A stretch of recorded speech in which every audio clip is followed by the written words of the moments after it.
In November 1985, a hunter in Brook State Park, Allenstown, New Hampshire, stumbled upon a large metal drum partially buried in the woods. Inside were the decomposing bodies of an adult woman and a young girl estimated 9 to 10 years old, both beaten to death with blunt force trauma. The case went cold for 15 years until November 2000, when a second identical drum was found just 100 yards away, containing two more victims, another young girl estimated to 4 years old, and a second adult woman. All four were unidentified for decades, and the killer's identity, motive, and connection to the victims remained a complete enigma.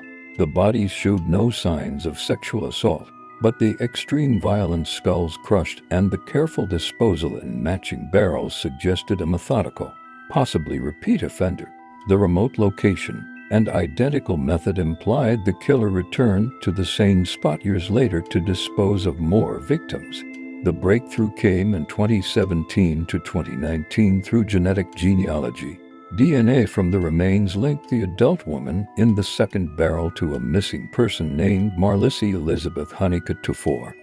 From California, she had disappeared in 1985 with her two daughters, Sarah 7 and Marie 2.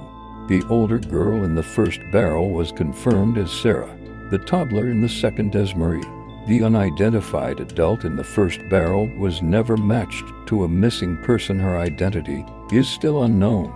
The killer was identified in 2019 as Terry Rasmussen, also known as Bob Evans, a serial predator and drifter who had lived under multiple aliases.